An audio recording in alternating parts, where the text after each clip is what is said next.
Okay, good morning, everyone. Welcome to the May Policy and Personnel Work Session. I'm Deborah Brooks, Chair of the Work Session Group.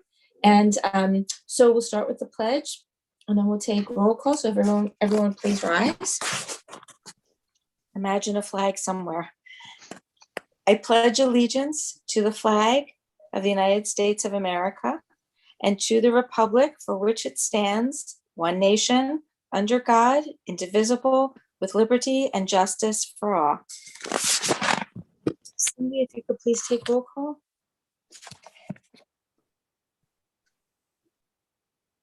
Ms. Bays? Present. Ms. Epstein? Present here. Ms. Brooks? Here.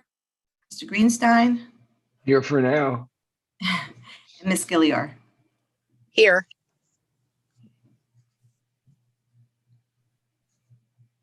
Okay, Dr. Shields. Thank you. Yes, good morning, everyone. So the minutes of 4/21, you have them there as a reference point if you need them during the meeting today. For a personnel update, the director of E&L position has been filled by Priscilla Zarate. The Manor Haven principalship due to retirement has been filled by Juanita Diaz. The Sousa principalship has been filled by Meg Sheehan. And we are currently in the process of hiring a new assistant principal that is split between Guggenheim and Sousa. So that process is underway. That posting has gone out and applicants are now being screened. And of course, in the area of teaching staff, we will make sure we're staffing up for our September next cycle of the school year. And the board will see, appointments over the next couple of board meetings of new teachers for those positions. Would you like me to give you an update on the audit committee? That would be great. I do have a question. Do you know how many teacher positions you are trying to fill? That number is constantly in flux, let me say, because teachers have the ability to request a leave of absence for the following school year. So right now that number is around 6, but that number does change based on who communicates to me the request to be on leave for next year. Okay, I understand. Thank you. And so this it'll vary according to wherever they are in whichever schools. I understand. Okay, thank you. Yep. So, but we have, for the most part, already informed most of our teaching staff of what their building assignment is for next year. So now we're filling in the holes of where we have vacancies, and that's predominantly due to retirements and due to people who've requested leaves of absence. So based on the audit committee, the question that was asked of me at the last board meeting was to please take this draft policy from NYSBA back to Mary Callahan and have a conversation with her. I did that, and Mary, at this point, as we all know, that Mary Callahan is leaving this summer and will be replaced by Kathleen O'Hara, who's already been appointed by the board. So Mary does not see the need for a policy in this area, but she does say, look, I think it's worthwhile having a conversation with Kathleen O'Hara when she comes on board to see if she feels the need for such a policy. As you know, it's not required, but it's something that she could consider as she takes on her new role this summer. All right, so. Is everybody good with that recommendation? Is everybody nodding yes? Okay, great, thank you. So are you ready to move on to the next item? Great. Yes, so online distance and remote learning. This is something that has been kept on the agenda throughout the school year. I'm giving you an update now because I did have a conversation with our assistant superintendent for curriculum, David Mioli, and we walked through the policy together. So what I was asked to do by the committee was to take a look at a draft sample policy by NYSBA. So Dr. Mioli and I sat down and looked at that, and there's basically 3 components to that draft policy. The first one being access to blended courses or online courses. And that's the first section. Um, we really see that the district doesn't want to philosophically go in the direction of having online courses or blended courses. We do have the ability to be flexible when we have a unique child who needs some sort of change to their course access. So, for example, sometimes we will engage with a local university to make sure they have access to the course level they need. We also have access to BOCES programs where we can have students who have certain unique needs have those academic needs or behavioral needs met at other institutions. So we didn't see the need to have that section of the policy. The next part was about emergency utilization during school closures. We've all been through the last 18 months and seen that the district is now tooled to be able to do that, to have access to remote learning for all students and staff throughout the district as needed. Whether that's on a full-time basis or whether that's on a hybrid basis, as we've been seeing as we've been re-entering students into our schools. The third part of the draft policy was about attendance and behavioral expectations. The points that are in this draft policy are good ones, but we also have our code of conduct, which covers most of these points that are made in the sample policy. And we were able to establish during the last 18 months clear expectations for students while they were online. And the students were able to deliver on that. And where there were exceptions, we were able to handle them through our expected behaviors, through our code of conduct, between the relationship between the staff and the students. So overall, I would say that right now the central office doesn't feel that there's a need for the policy, but that the points that are made in the NYSBA policy, have been discussed and considered by the administration. And it sounds as though very thoroughly. So I thank you for that. Does anybody have any comments? Everybody okay with the administration's recommendation? Thank you very, very much for going through that, for parsing through that. It was obviously very deliberate and thorough. And so thank you. And also thank you for the rationales for why we don't need the policy. Okay, great. Okay, very good. So the next policy that's on our agenda is sexual harassment, followed by student gender identity, and then attendance.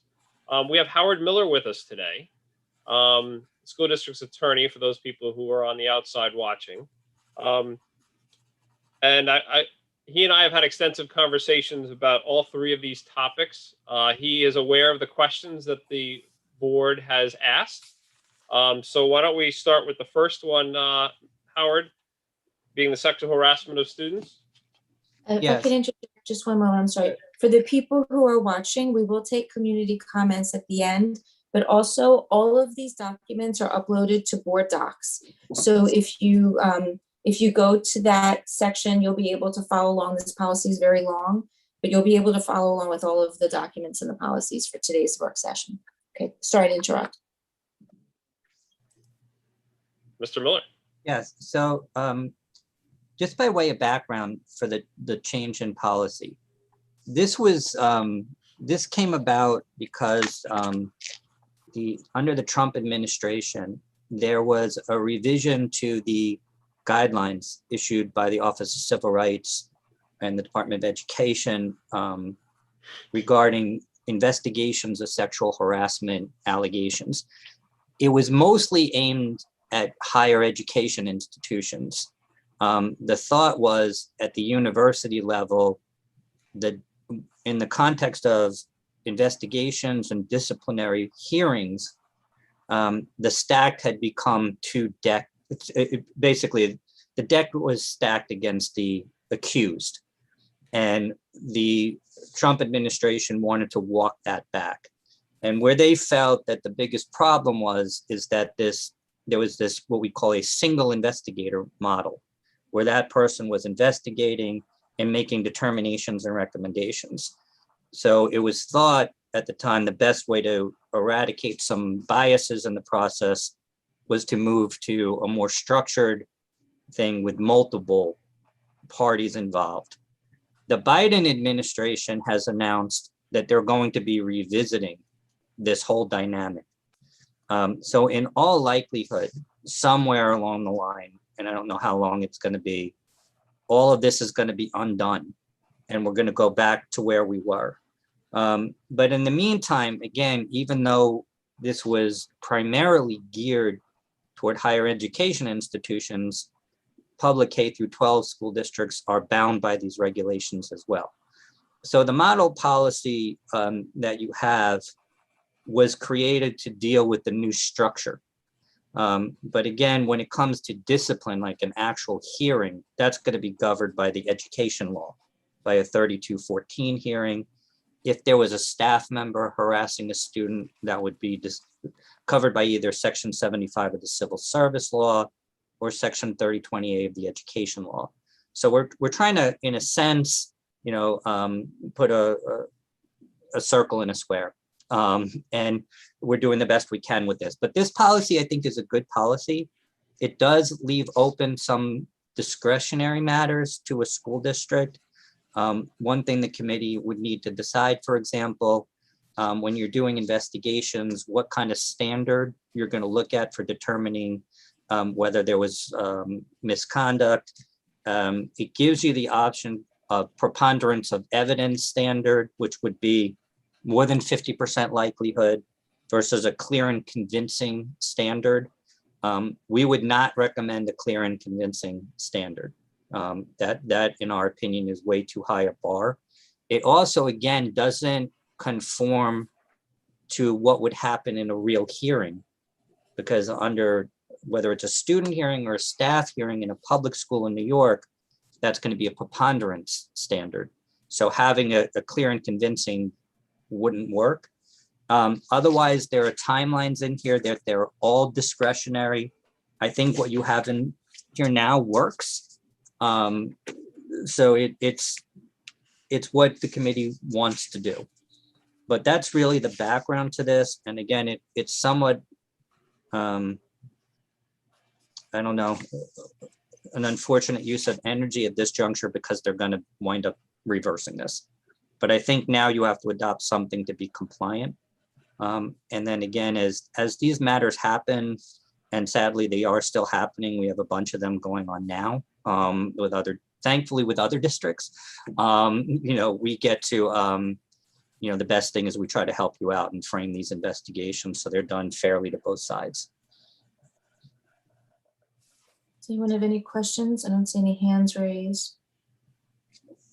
So is your recommendation, because I know the draft that you have is very comprehensive and long, is your recommendation to adopt that policy, that draft that you have provided to us in its totality? And yes, I'm sorry. No, go ahead.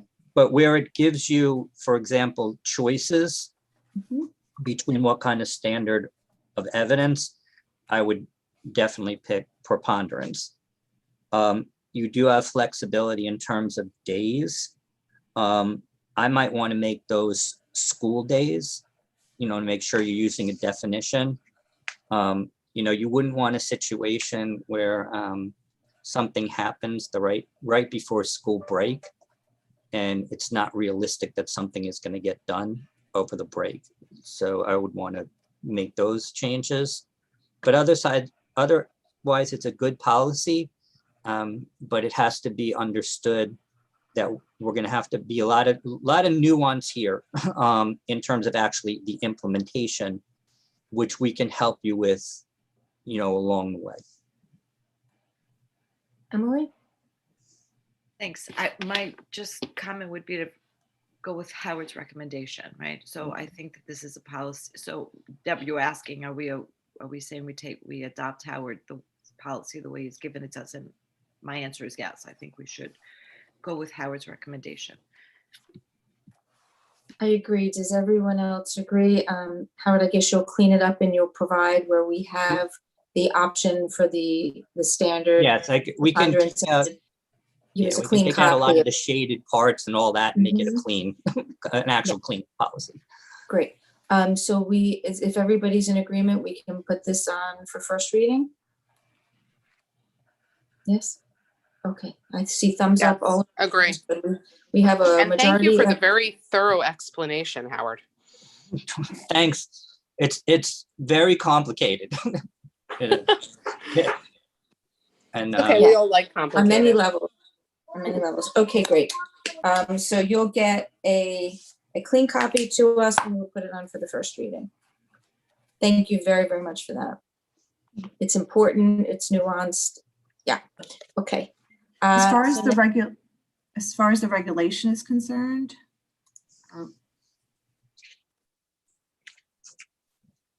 Cindy, you got muted. as far as the regulation that's attached to this, is anything being done with that?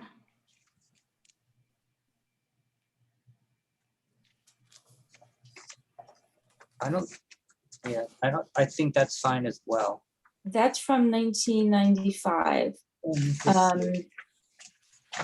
There are various complaint forms attached to it, at least the last time the regulation, it was approved 95. It looks like it hasn't been reviewed since then. Yeah, I'll do a double check on your complaint form just to make sure it's okay. Maybe, so maybe Howard, can you look at the regulation as well and make sure that the regulation is up? Yeah. And then we yeah, just add both I of can that. do that. Larry has his hand up, Deb. Yeah, I saw that. Thanks, Larry. Yeah. So a process question, if it goes on for first read on our last meeting of the year, can it be adopted in the following year, or does it need to come on for first reading again in July? Could And it while be Howard's here, he adopted on might be able to July- answer that for us. No, but Larry, don't we actually have a meeting on July anyway? I mean, after reorg, we do some sort of business. Right, but it's a new board and a new year. So does the first reading die on June 30th like everything else does? So I don't know. I just thought I'd throw it out there because it's silly to have a first read if it has to be redone.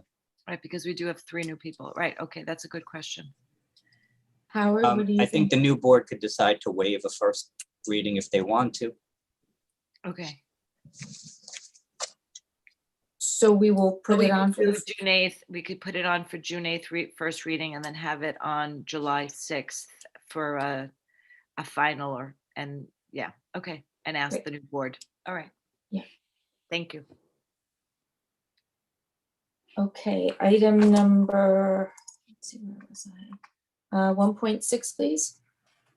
Dr. Shields? Yes, the next item on the agenda is student gender identity. Mr. Miller had an update on that as well.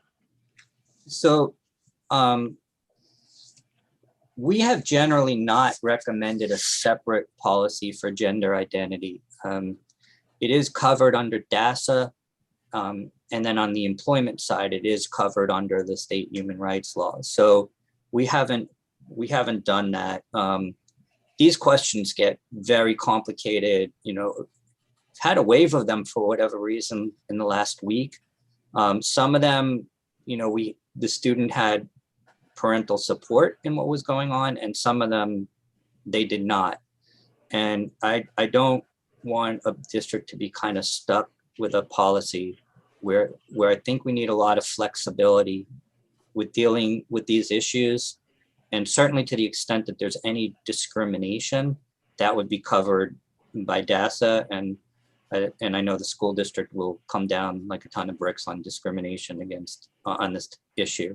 So that would be that. I did, again, our clients don't have one of these policies. I did find, you know, we did work for Buffalo in the past. I did find on their website that they have it. But again, it's there for your information, but I do not think it's necessary. Any comments or questions?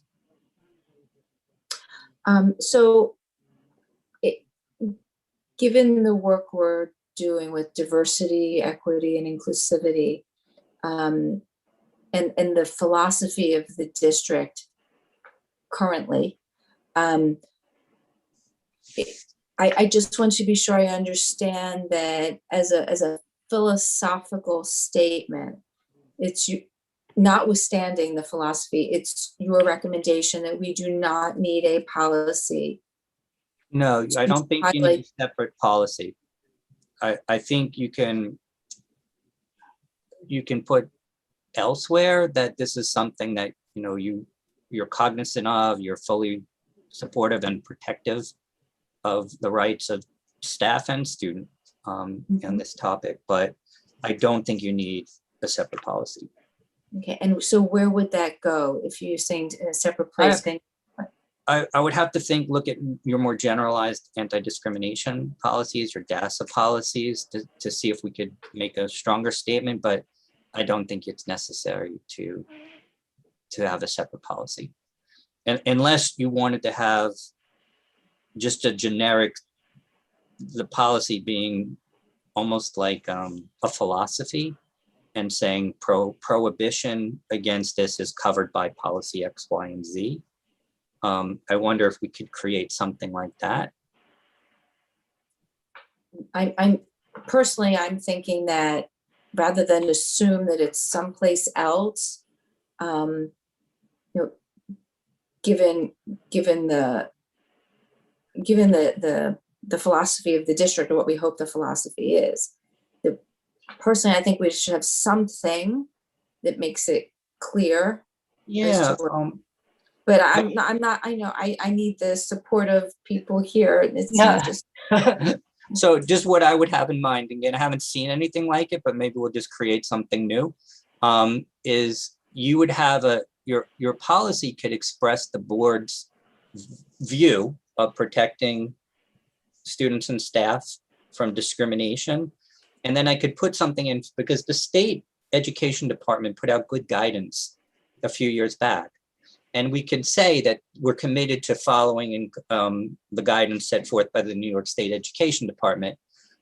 So I think that would serve the purpose of, you know, furthering your mission of inclusiveness, but without getting bogged down in the nitty gritty that's in the Buffalo policy. I like that idea. Julia, I see your hand is up. Oh, and Dr. Hines had a comment. I'm sorry, let me just read the comment. I like a statement that Howard is recommending. Great. Okay, thanks, Dr. Hines. And I'm going to say my only point was my only recommendation is in the NYSBA recommended diversity, equity, and inclusion policy that I know has been on our agenda for some time, and it may even be on for today. In my recollection of reading it, I think it covers some of the language that actually was in the gender policy that you provided us from Buffalo. Okay. Not all of it, but just a statement, a very small nugget of information, because as I was reading through some of our other policies and what NYSBA was recommending, they kind of sprinkled some of this language into other policies, and especially now with all this diversity, equity, and inclusion work that's being done, it's being sprinkled in there as well. I will also say that on the that we could bring this forth to NYU as we're looking forward at our, policy writing. If that comes out of it, we have talked that policies may come out of that, and we could bring it to them, and they might have a suggestion as to how to marry language for this particular topic and move it forward. And then last but not least, if we're trying to be respectful and inclusive of student gender identity and staff gender identity, if we're going to that length, some of this also has to be with the language of all of our policies, and potentially looking, maybe it's not that we need a policy, but it's that we need to be reflective in all of our policies of gender neutral inclusive language. And as we make these policy changes moving forward, that we start to make those changes. And that's how we show the inclusivity. It's not that there's a philosophy and a policy, but more of an action that's taken that route. Those are my suggestions. There is something to bringing everything more modern. Like it used to be, for example, every policy had the word he in it. And then you started to get that, okay, he, she. Now we're gonna have to adjust. So I think you can do that on a rolling basis. Yeah, that was actually a NYSBA recommendation, is to change that language to their, THEIR. Yep. And Dr. Hines posted in the chat, I like Julie's points. I don't know if people at home can see the chat, so that's why I'm just reading it into the record. Julie, I think you're right. I looked at the equity, inclusivity, and diversity in education sample policy. And there are allusions to that about what diversity means. And I agree, it's a good idea. I think we had talked about just showing this to New York Metro and having them included. Okay, so without further ado, I guess that's our action step for this, is just to make sure that NYU gets a hold of it. I don't know who makes that happen, but whoever's Dr. Shield or Dr. Hines, you'll make sure they get this policy in particular. Yep, I can make sure of that. Okay, thank you. Okay, so the next item, please. Oh, Howard, are you finished? Yes. There's one more topic. Okay, no, I didn't want to cut you off from this topic before we go on to the next one. Can I Julie's just- hand is raised.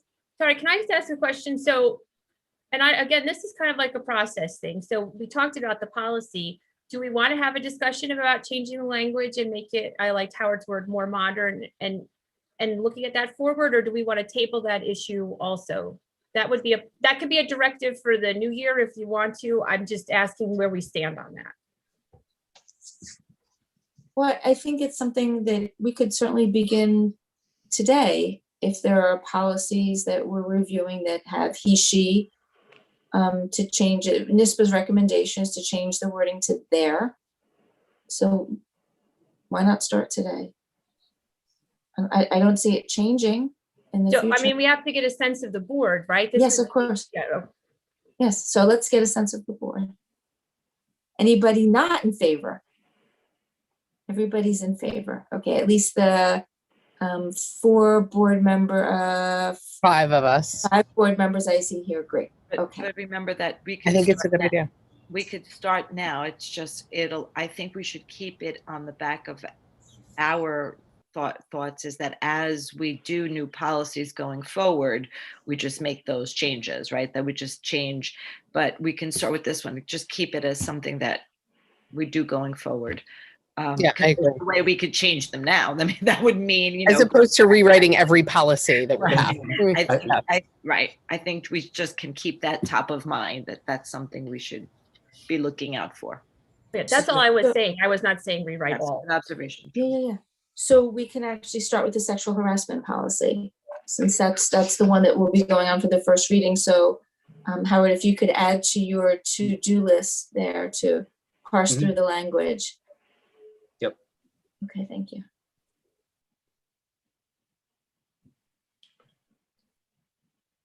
Okay, if there are no further questions, then I will have Howard then address the next topic, which was policy 5100, our attendance policy. The committee had shared at a recent meeting the NISBA policy, and Mr. Miller was looking at both the NISBA policy and our current policy, and is here today to give you feedback on that. Yeah, so I like the NISBA policy, again, for lack of a better way to put it, much more modern in the language that they use. It does leave, again, some things open to discretion.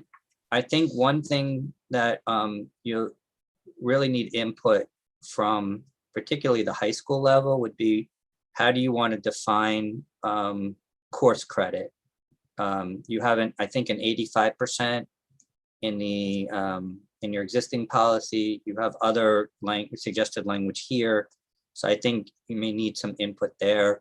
I do think the definition that they used, I think you have a little bit better definition in your existing policy of what's excused. So for example, they use here, like an appointment at a health clinic. I don't know what that means exactly.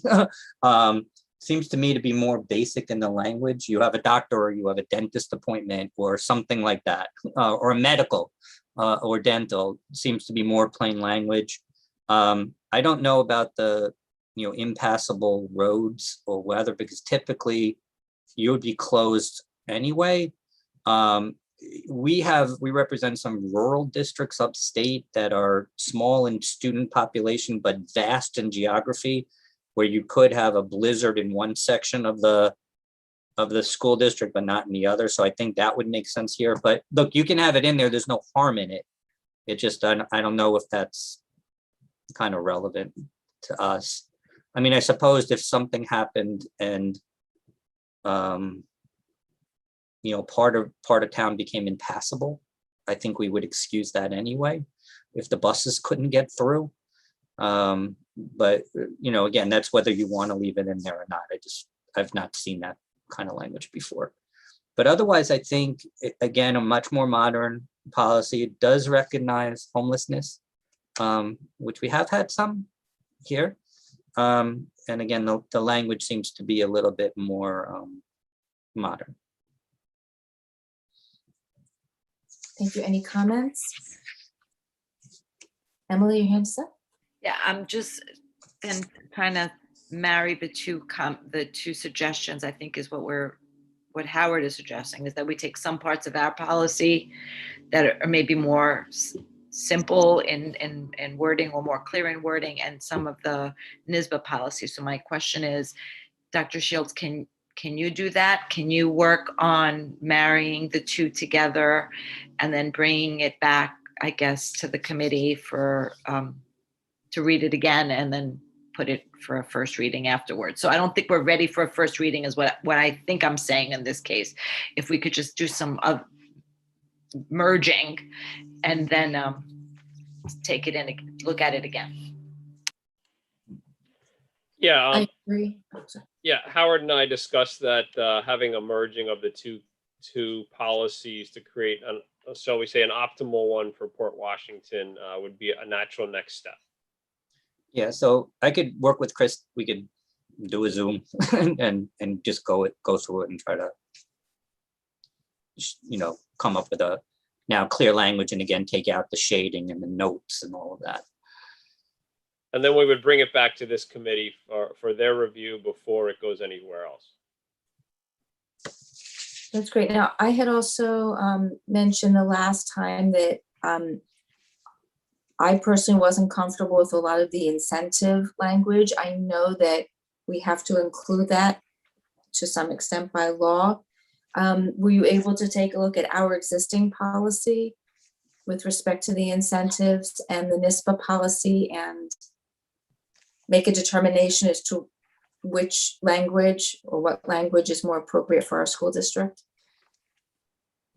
So again, that's something the two of us can do together before we send you back a revised one. Great, great. Thank you.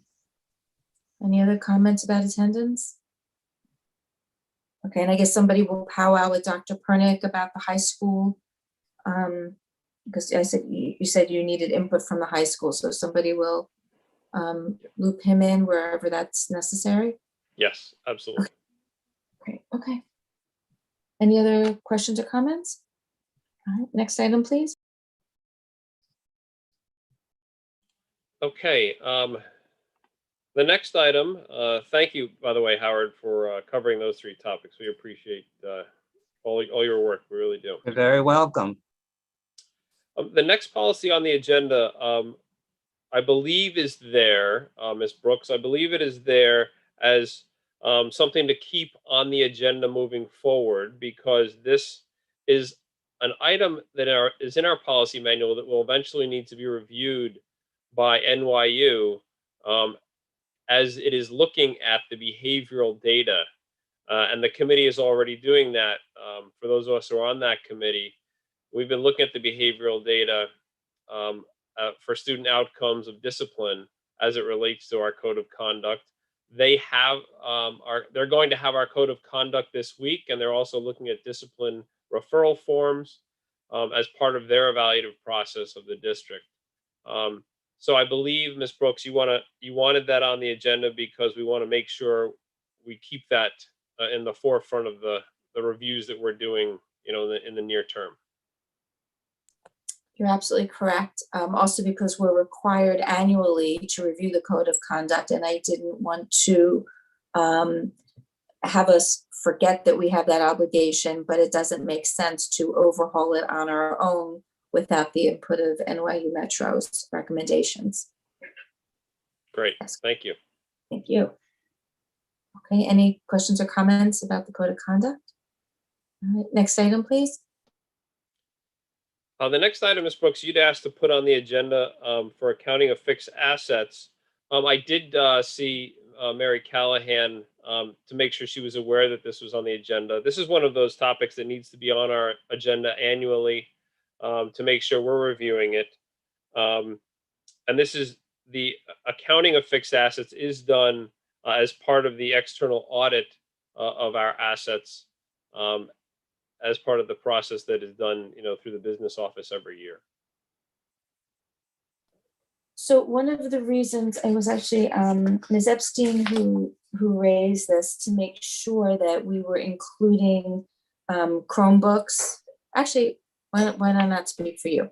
Ms. Epstein, do you want to say why you wanted this on? You were doing such a great job, Deb, though, so you were clear. Yeah, I just was making sure that now that we have included an influx of very expensive assets that are wandering throughout Port Washington, if we are appropriately accounting for them and inventorying of them. And the only policy I would see is the accounting of fixed assets, that we would cover. But again, if there's something that we should be maintaining, if we're not collecting the Chromebooks at the end of the school year, how are we maintaining a physical inventory of our assets if a student has it, if they're in the kindergarten and they don't return it to us till they're in the 12th grade, right? So I just wanted to make sure that our current practices with our new one-to-one initiative are in alignment with our policy. Yeah, I would give you the insights on that Ryan Maloney meets with our central office cabinet every week. And this is one of his topics that he's been working on with all the building administrators, because as we're transitioning from one school year to the next, he's accounting for all the devices, especially of the devices that need to be returned to the district because students may be exiting, for example, our seniors, making sure that changes of devices happen at the primary grade levels when they go from an iPad to a Chromebook. So they would be turning in their iPad and receiving their Chromebook. So that mechanism is in place and led by Ryan Maloney, our Director of Technology. And he's very, very meticulous, I would say, with that process, because he does know the importance of accounting for every device. And as you said, we have 5,400 students roughly. We have 1,000 staff. So that's a lot of devices. And his department is working very closely on that.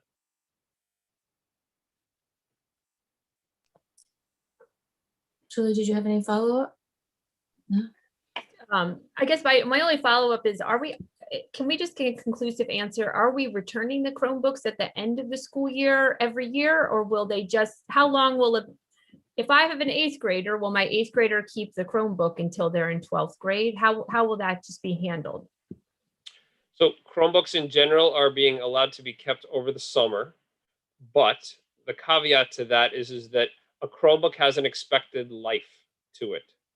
So Ryan Maloney is keeping track of the, shall we say, birth date, because I don't know of a better term, of a Chromebook.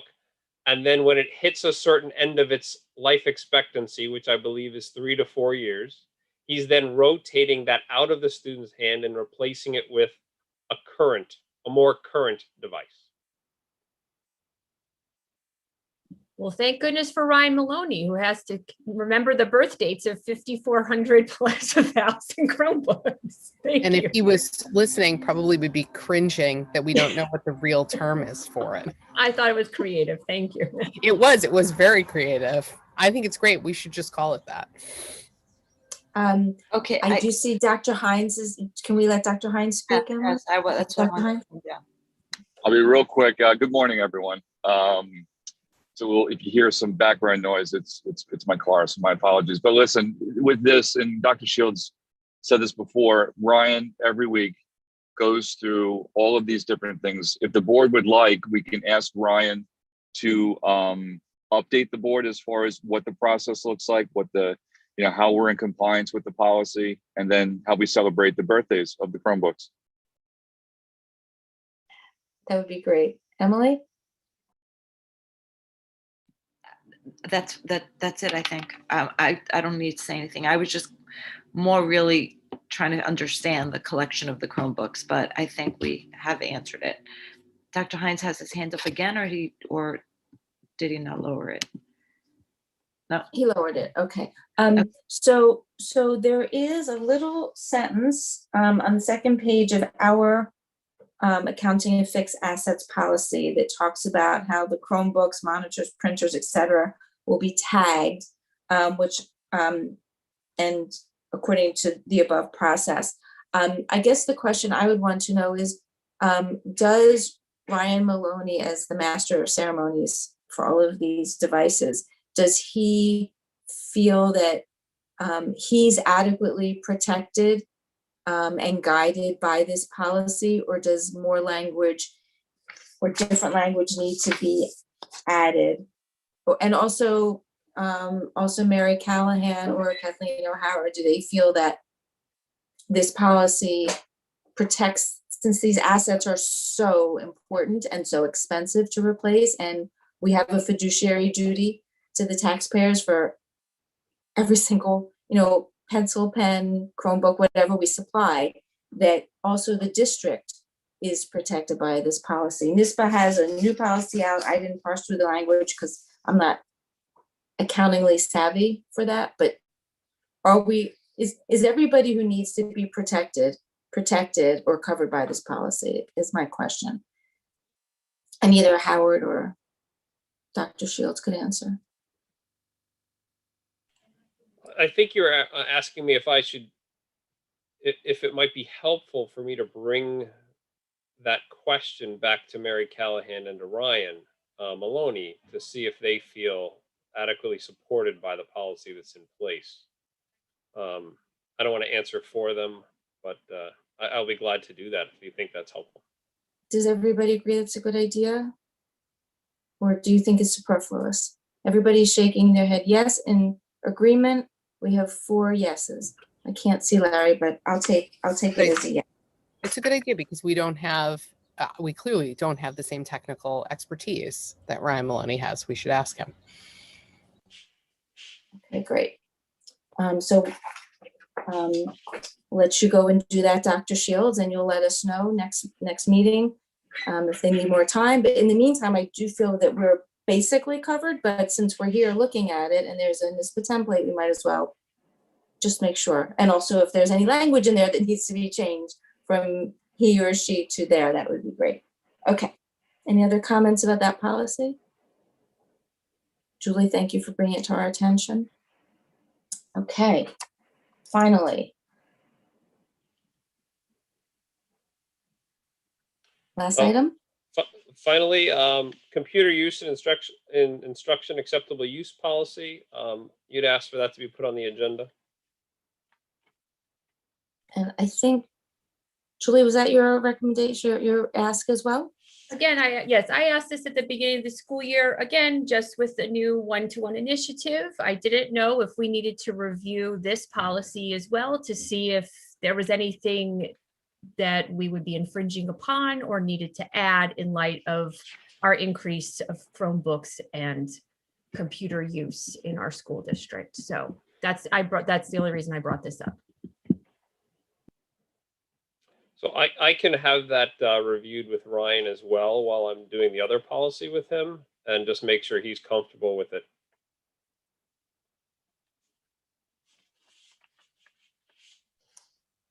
That's great. I think ours is pretty, I don't know, I can say it's pretty, no, I think it's about 10 years old. Yeah, it's about 11 years old. So I don't know if you want to give Ryan the template that NISBA has, and he can look at the 2 and just from his own brain as well, if there's anything, because he's very savvy and very creative, there might be something he thinks would be important to put in that maybe isn't even in the NISBA template. Because I think he's a creative genius about this stuff. So, and his team. I can certainly share both documents with him, and we can talk it through. Great, Julie. Oh, could I just add my quick review of the NISBA policy? It does add some more. I'm going to use Howard's word again, modern language, right, from our policy, but it also cross-references the code of conduct, which may not be a bad issue to cross-reference. So just put that in the back of your head. That's my only point. Is everybody in agreement? Okay. Our agenda is done. Does anybody, are there any community comments, Emily?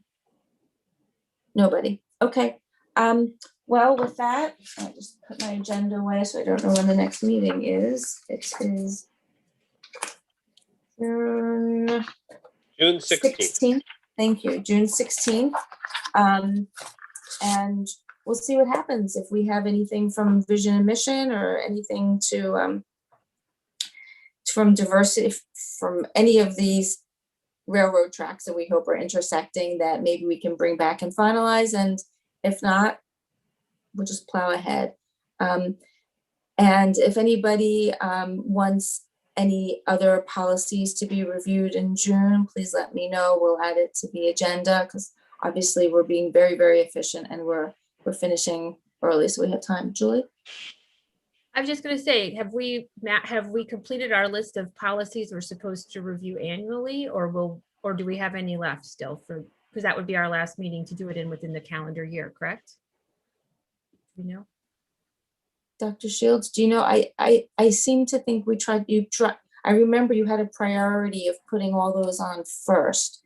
Do you want to go back and check and make sure we've done that, or do we think we've checked all those boxes?